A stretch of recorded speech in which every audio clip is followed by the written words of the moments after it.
Assalamualaikum warahmatullahi wabarakatuh.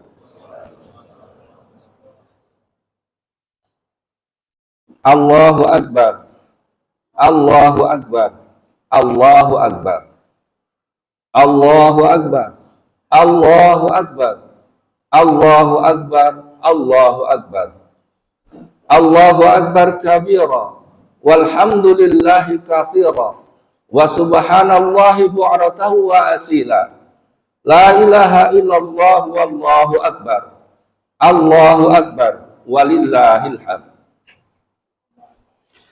Innal hamdalillah nahmaduhu wa nasta'inuhu wa nastaghfiruh wa na'udzu billahi min sururi anfusina wa min sayyiati a'malina. May yahdihillahu fala mudhillalah wa may yudlil fala hadiyalah. Asyhadu an la ilaha illallah wahdahu la syarikalah wa asyhadu anna Muhammadan abduhu wa rasuluhu la nabiyya wa rasula ba'da.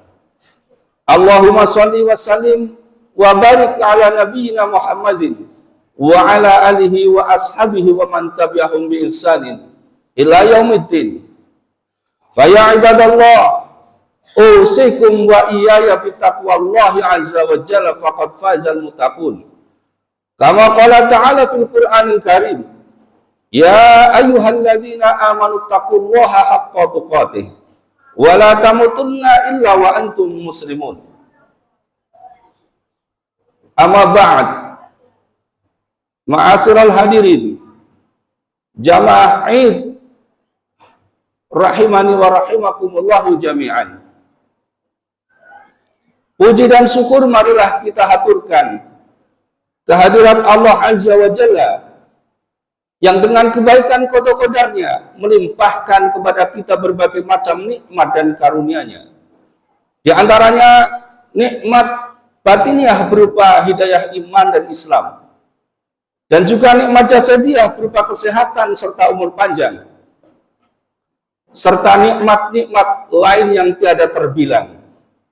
Sehingga pada kesempatan pagi hari ini di Masjid Al-Iman, kita dapat meluapkan rasa syukur, haru dan syahdu setelah selama 1 bulan melaksanakan ibadah puasa, menahan diri bertempur melawan hawa nafsu, dengan melaksanakan sholat Idul Fitri bersama, seraya mengumandangkan takbir, tahmid dan tahlil sebagai bentuk pengagungan atas kebesaran Allah Azza wa Jalla, dan juga pernyataan serta pengakuan bahwa kita manusia ini adalah makhluk yang lemah tiada daya.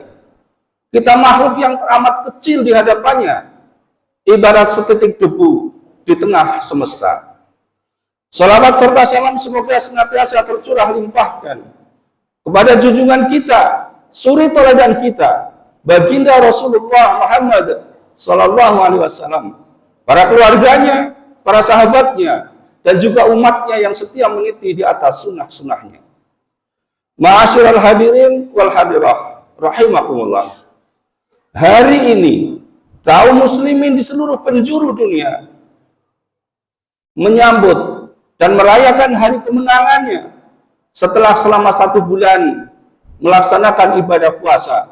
Maka tiba waktunya kita bergembira dan berbahagia. Kegembiraan dan kebahagiaan yang kita rasakan rasanya tidak sempurna, karena ada sebagian saudara-saudara kita yang saat ini tengah dicoba oleh Allah dengan ketakutan dan kelaparan, kekurangan harta benda, jiwa, dan juga bahan makanan sebagai akibat bencana alam dan juga kebrutalan musuh-musuh Islam. Karena itu, di tengah kebahagiaan kita, karena itu di waktu yang mustajab ini, mari kita berbagi bahagia dengan mereka yang saat ini sedang mengalami duka derita, dengan berdoa kepada Allah, semoga Allah memberikan kekuatan iman dan kesabaran dan segera menurunkan pertolongannya. Ma'asyiral hadirin wal hadirah jamaah Id rahimakumullah. Jika hari ini kita yang tinggal di bumi Nusantara dapat melaksanakan dan merayakan Idul Fitri dengan hikmat dan khusyuk, adalah karena kondisi yang aman, damai, dan sejahtera. Suasana aman dan damai yang kita rasakan bukanlah semata-mata hasil kerja keras aparat atau petugas keamanan, akan tetapi sesungguhnya merupakan nikmat yang teramat istimewa dan tiada tara dari Allah Azza wa Jalla. Betapa tidak jika kita bandingkan pada saat ini di waktu yang sama, saudara-saudara kita muslimin di Palestina misalnya, mereka merayakan Hari Raya Idul Fitri dengan amat memprihatinkan dan dalam suasana yang amat mencekam. Karena sewaktu-waktu Zionis laknatullah bisa datang membombardir mereka, membunuh tanpa peri kemanusiaan dan belas kasihan. Karena itulah, maka nikmat keamanan adalah merupakan kebutuhan pokok, sebagaimana kebutuhan kita terhadap bahan pangan. Inilah mengapa Allah menyebutkan kedua nikmat ini secara bergandengan, sebagaimana firman-Nya, "Falyabudu rabb hadzal bait alladzi at'amahum min ju' wa amanahum min khauf." Maka hendaklah mereka menyembah Tuhan pemilik rumah ini, yaitu Ka'bah, yang memberikan mereka makanan untuk menghilangkan kelaparan dan memberikan mereka keamanan untuk menghilangkan rasa ketakutan. Ma'asyiral hadirin, jamaah Id rahimani wa rahimakumullahu jami'an. Sebagaimana nikmat-nikmat yang lain, nikmat keamanan dan kedamaian yang kita rasakan bisa saja datang dan pergi, bisa dianugerahkan namun juga bisa dicabut kembali. Karena itu kita harus berusaha merawat dan mempertahankan nikmat keamanan dan kedamaian tersebut dengan meningkatkan rasa syukur. Selain itu juga ada beberapa pilar yang harus kita tegakkan dalam rangka mewujudkan keamanan dan kedamaian. Adapun pilar-pilar tersebut, yang pertama yaitu tidak mencampur adukan keimanan dengan kesyirikan. Allah Subhanahu wa taala berfirman di dalam Al-Qur'an surat Al-An'am ayat 82, "Alladzina amanu lam yalbitu imanahum bidzulmin, ulaika lahumul amnu wa hum muhtadun." Yaitu orang-orang yang beriman yang tidak mencampur adukan keimanan mereka dengan kezaliman. Mereka itulah orang-orang yang mendapatkan jaminan keamanan, dan mereka itulah orang-orang yang mendapatkan petunjuk. Penjelasan para ulama, makna zalim pada ayat ini adalah perbuatan syirik. Jadi jelaslah bahwa syarat mutlak agar kita dapat melanggengkan nikmat keamanan yaitu tidak mencampur adukan keimanan dengan kesyirikan. Atau dengan kata lain, kita tidak boleh memberikan apa yang menjadi hak-hak khusus bagi Allah diberikan kepada selain Allah. Hak-hak khusus yang khusus bagi Allah ialah Allah berhak untuk diibadahi.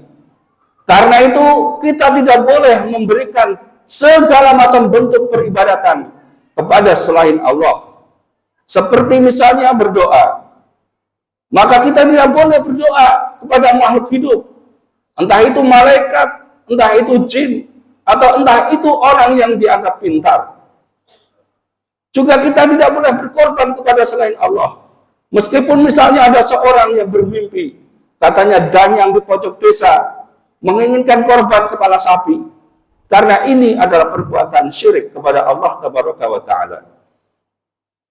Selain sebagai jaminan keamanan, iman yang bersih dari kesyirikan adalah merupakan syarat agar kita mendapatkan kekuasaan di muka bumi. Allah berfirman di dalam surat An-Nur ayat 55, "Wa'adallahu alladhina amanu minkum wa 'amilus solihati la yahtalifanahum fil ardi kama stakhlafal ladzina min qablihim wa la yumakkinanna lahum dinahum alladzi irtadalahum wa la yubaddilanahum min ba'di khaufihim amna ya'budunani wa la yusyriku bi syai'a wa man kafara ba'da dzalika faulaika humul fasiqun. Allah telah berjanji kepada orang-orang yang beriman di antara kalian dan orang-orang yang beramal soleh. Sungguh, Dia akan memberikan kekuasaan kepada mereka di muka bumi, sebagaimana telah diberikan kekuasaan itu terhadap orang-orang sebelum mereka. Dia akan meneguhkan bagi mereka agama yang telah diridhoinya untuk mereka, dan benar-benar Ia akan menukar keadaan setelah mereka berada dalam ketakutan menjadi aman sentosa. Mereka tetap menyembahku dan tidak mempersekutukan aku dengan sesuatu apapun, dan barang siapa yang kafir setelah janji itu, mereka itulah orang-orang yang fasik. Kemudian pilar yang kedua, yaitu a'immatul adl, atau pemimpin yang adil. Pemimpin dalam hal ini yang dimaksud adalah umarah, atau penguasa, penyelenggara pemerintahan atau negara, yang memiliki kekuasaan dan kewenangan luas untuk mengatur dan mengarahkan kemana negeri ini mau dibawa. Dengan keluasan dan kewenangan yang dimiliki oleh penguasa, maka setiap kebijakan yang diambilnya tentu akan berdampak langsung kepada situasi dan kondisi yang ada.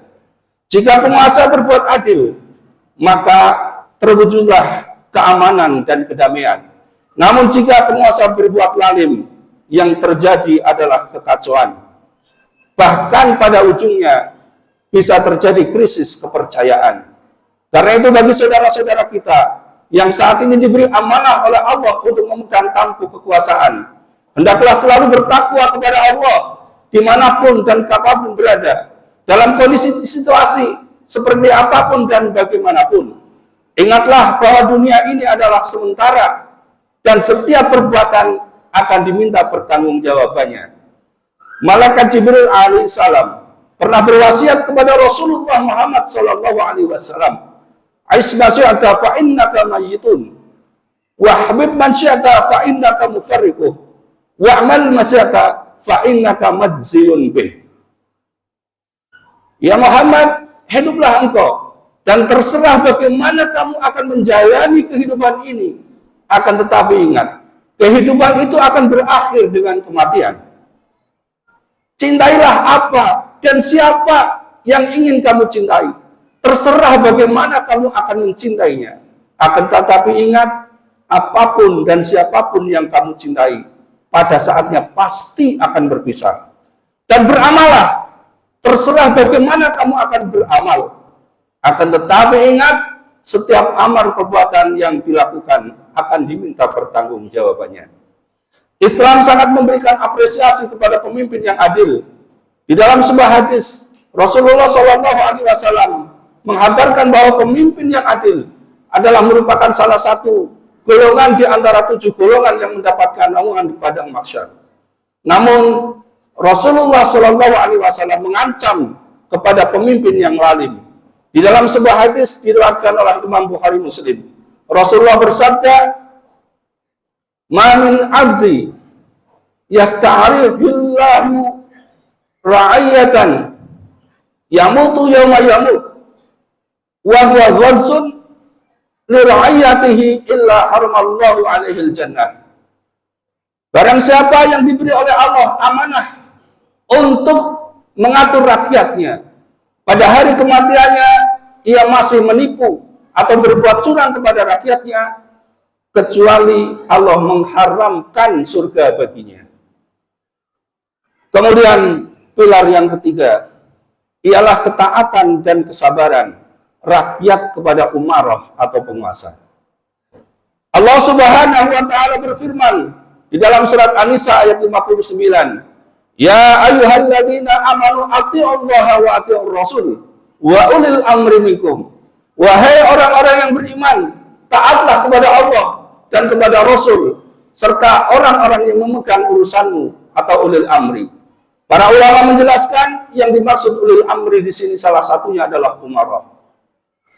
Untuk melaksanakan ayat ini akan terasa mudah dan ringan jika pemimpin yang berkuasa adalah mereka yang kita pilih dan kita dukung.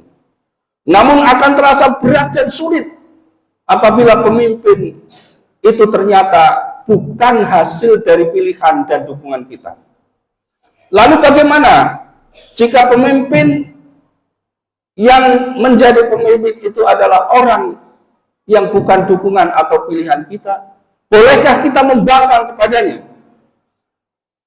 Dalam hal ini Rasulullah SAW berwasiat kepada para sahabatnya dan juga tentunya untuk kita semua. Di dalam hadis yang diriwayatkan oleh Imam Abu Daud dan At-Tirmidzi, Rasulullah SAW bersabda, "Usikum bitaqwallahi azza wa jalla wa sam'i wa ta'ati wa in ta'amara 'alaikum 'adun fa innahu may ya'ish minkum fasayara ikhtilafan katsira." Aku berwasiat kepada kalian, bertakwalah kepada Allah azza wa jalla, patuh dan dengarkan pemimpin-pemimpin kalian meskipun kalian dipimpin oleh seorang budak. Karena sesungguhnya barang siapa yang hidup panjang di antara kalian akan melihat perselisihan yang banyak. Selain itu juga Rasulullah bersabda, "As-sami'u wa ta'atu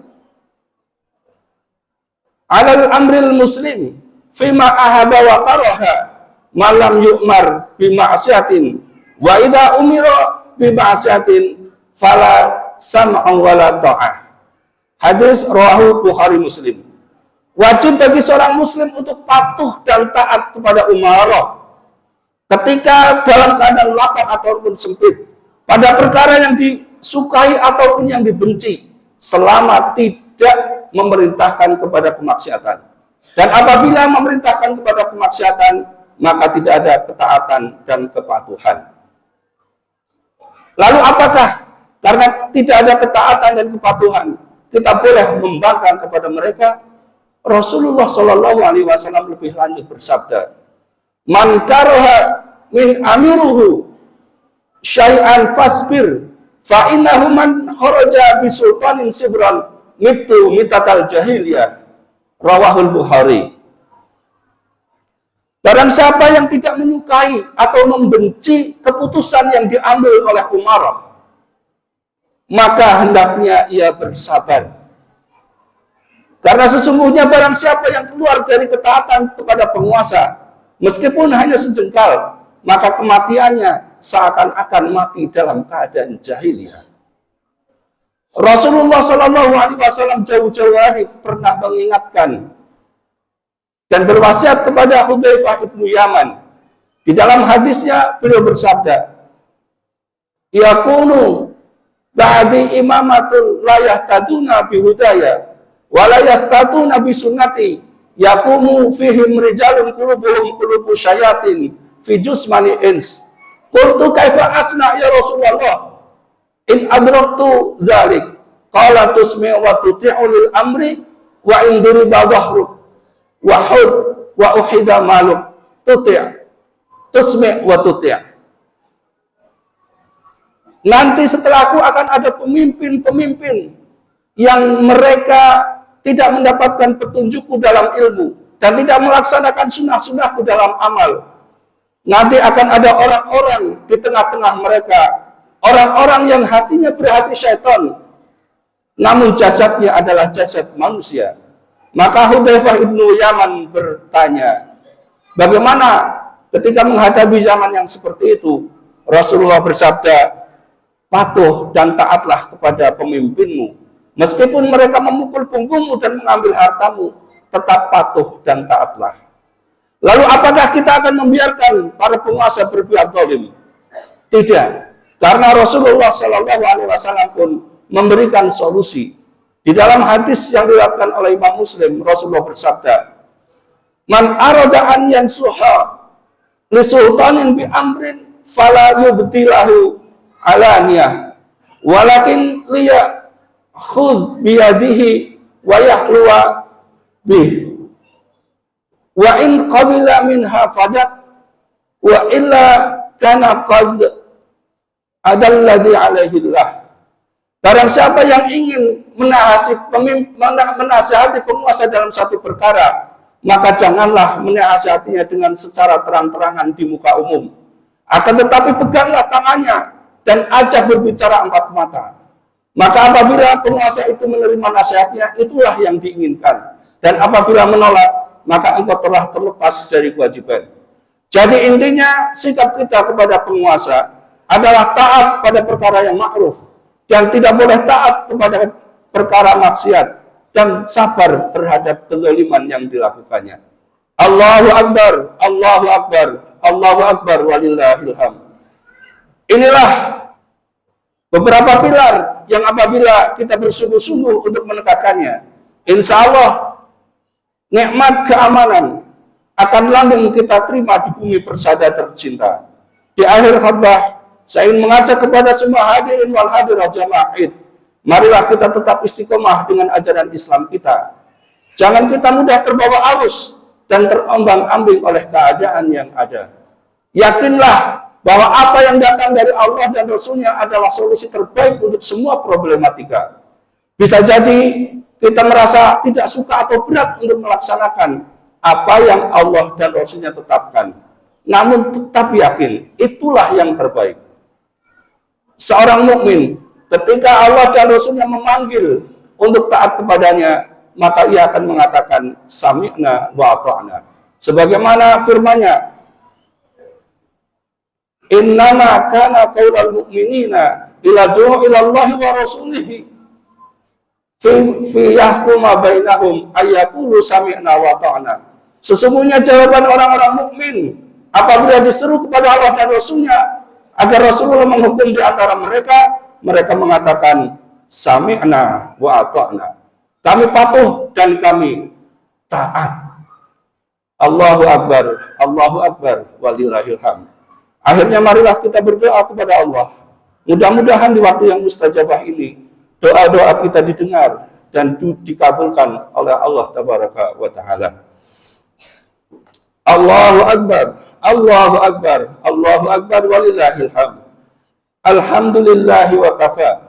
Wassalatu wassalamu ala Rasulillahil Mustafa wa ala alihi wa ashabihi ahli siddiqi wal wafa. Asyhadu an la ilaha illallah wahdahu la syarikalah wa asyhadu anna Muhammadan abduhu wa rasuluhu la nabiyya wa rasulah ba'da. Fa ya ibadallah usikum wa nafsi bi taqwallahi azza wa jalla. Fa'lamu ayyuhal mu'minun anallaha ta'ala amarakum bi amri 'azim wa amarakum bi sholati wa salami 'alan nabi. Faqala innallaha wa malaikatahu yusholluna 'alan nabi. Ya ayyuhalladzina amanu shollu 'alaihi wa sallimu taslima. Allahumma sholli wa sallim wa barik ala sayyidina wa habibina wa nabiyyina Muhammadin wa ala alihi wa ashabihi wa man tabi'ahum bi ihsanin ila yaumiddin. Allahumma ighfir lil mu'minina wal mu'minat wal muslimina wal muslimat al ahya'i minhum wal amwat. Allahumma taqabbal minna innaka antas sami'un alim wa tub 'alaina innaka antat tawwabur rahim. Allahumma arinal haqqa haqqan warzuqna ittiba'ah wa arinal batila batila warzuqna ijtinabah. Rabbana la tuzigh qulubana ba'da idh hadaitana wa hab lana min ladunka rahmah innaka antal wahhab. Rabbana atina fid dunya hasanah wa fil akhirati hasanah wa qina adzabannar. Ibadallah, innallaha ya'murukum bil 'adli wal ihsan wa ita'i dzil qurba wa yanha 'anil fahsya'i wal munkar wal baghi ya'idukum la'allakum tadhakkarun. Subhana rabbika rabbil izzati amma yasifun wa salamun 'alal mursalin walhamdulillahi rabbil alamin. Assalamualaikum warahmatullahi wabarakatuh.